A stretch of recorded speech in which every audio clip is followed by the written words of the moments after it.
Chers adeptes du jeu des rois et de la dame, bon retour ou bienvenue sur Seven's Rank, la chaîne à l'audimat qui porte bien son nom.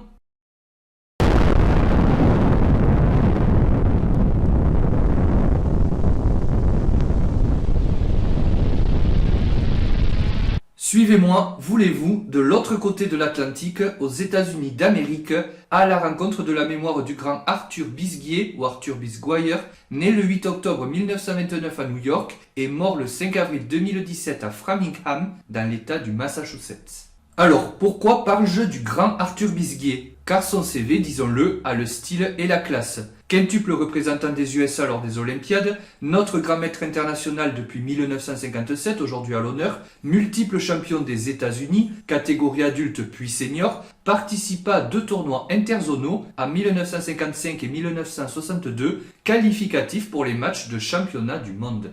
Tombeur de plusieurs poids lourds des 64 cases, dont les soviétiques Paul Keres et Yefim Geller, mais aussi le polono-argentin Miguel Najdorf, Bisguier s'illustra aussi dans des compétitions relevées, terminant par exemple premier ex-aequo avec le 10e champion du monde Boris Spassky au tournoi international de Puerto Rico en 1969.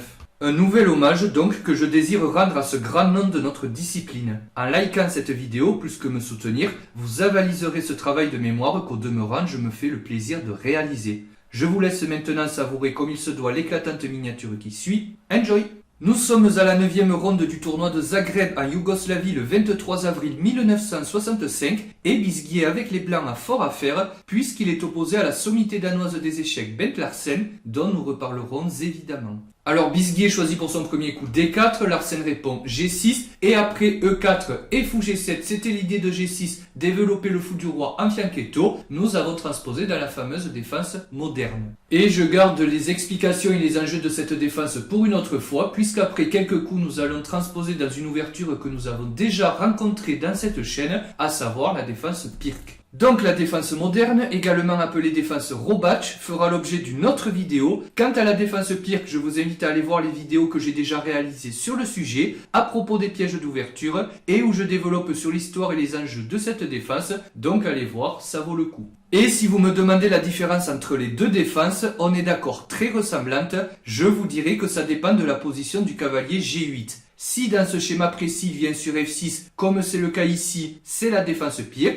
S'il ne vient pas en F6 et qu'il va n'importe où ailleurs, c'est la défense moderne. C'est peut-être un détail pour vous, mais pour moi, ça veut dire beaucoup. Donc par une transposition de coups, nous avons atteint la variante dite attaque autrichienne de la défense Pirc. Cette attaque autrichienne se caractérise par la poussée du pion F. L'idée est simple, je veux jouer E5 et tout éclater. Donc vous l'avez compris, une variante de bourrin qui ravira petits et grands. Je continue, en venant sur F6, le cavalier attaque le pion E4, donc les blancs viennent le défendre en jouant fou D3. Parallèlement, les blancs se gardent l'option maintenant de roquer, et le fou par transparence contrôle également la case F5, donc pourquoi ne pas jouer E5, mais également F5 et faire tout péter, comme nous l'avons déjà dit. Les deux joueurs ont continué en roquant, et maintenant cavalier B décède, je développe une pièce et j'espère peut-être pouvoir jouer E5 à un moment, mais les blancs ne laissent pas les noirs se réaliser cette action, ils prennent les devants et jouent E5 eux-mêmes. Le cavalier est attaqué, il vient sur E8, et maintenant le coup dame E1, on protège un peu plus le pion E5, mais surtout, les blancs menacent maintenant dame H4, avec un plan très simple, dame H4 plus cavalier G5, plus dame prend H7, échec et mat. Les noirs vont maintenant contre-attaquer au centre en jouant C5, ils viennent avec un pion de l'aile attaquer un pion central, c'est normal. Et maintenant F5, les blancs n'en ont cure et vous le voyez, ils sont prêts à tout pour attaquer les noirs. Je vous l'ai dit, une ouverture de bourrin. Maintenant D prend E5, F prend G6, les blancs se dépêchent d'éventrer le monarque noir, H prend G6 et dame H4, on va chercher la mise à mort par le mat le plus rapidement possible.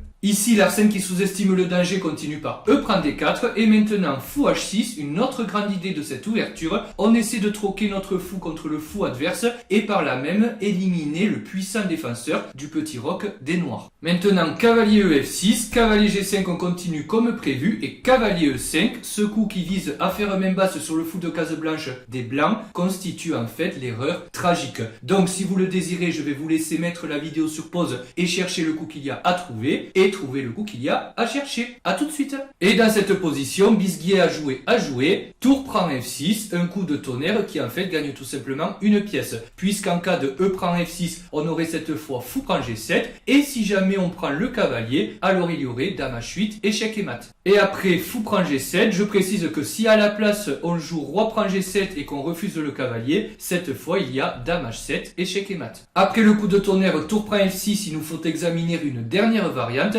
Si à la place de prendre la tour, c'est le fou qu'on prend, alors il y aurait dame prend H6, et cette fois la tour est tabou puisqu'il y aurait E prend F6, mais dame H7, échec et mat. C'est pourquoi après tour prend F6, c'est fou H8 qui a été joué, mais maintenant simplement tour F1, et qu'est-ce qu'on voit? Les blancs ont gagné une pièce. À ce niveau-là de la partie, et surtout à ce niveau de jeu, on comprend que c'est bien évidemment foutu pour les noirs, mais les noirs, forts de 2 pions pour la pièce, ont quand même voulu continuer, et Larsen a joué tour 8, il enlève sa tour de l'attaque du fou. Et ici, les blancs ont asséné un autre coup de Trafalgar au noir, ils ont poursuivi par fou F8, sacrifiant le fou, sachant qu'évidemment, si le roi l'accepte, dame prend H8, échec et mat. Et je précise évidemment que l'idée de jouer ce coup est de dégager la voie pour jouer dame H7, échec et mat, si jamais le fou n'est pas accepté. À ce niveau-là de la partie, Larsen, qui avait sans doute fait la bamboula la veille au soir, joue fou F6, une autre erreur tragique. Je vais vous laisser mettre la vidéo sur pause si vous désirez chercher le coup qu'il y a à trouver, et trouver le coup qu'il y a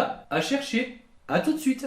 Alors il y a un proverbe latin que j'aime beaucoup, errare humanum est, l'erreur est humaine, sed perseo errare diabolicum est, mais persévérer est diabolique. Larsen a déjà fait l'erreur, mais il la répète une seconde fois, et il n'a pas compris que dans cette partie, la case F6 pour les noirs était minée. On est d'accord, Larsen aurait pu abandonner avant, mais il décide de continuer, et après E prend F6, Bisguier joue dame H6 et le mat est maintenant imparable, tour prend F8 et dame H7, échec et mat. J'espère vous avoir régalé avec cette petite miniature jouée par le grand Arthur Bisguier. Écoutez, cette vidéo est maintenant terminée, donc comme d'habitude, j'espère qu'elle vous a plu. N'hésitez pas, comme d'habitude, pour le petit like et le commentaire bienveillant, j'apprécie toujours. N'hésitez pas également à inonder les réseaux sociaux avec cette vidéo, ça aidera à faire grossir la chaîne et à mieux la référencer. Et chéquistes de tous les pays, abonnez-vous. Et moi, je vous dis à très bientôt pour une prochaine vidéo. Salut!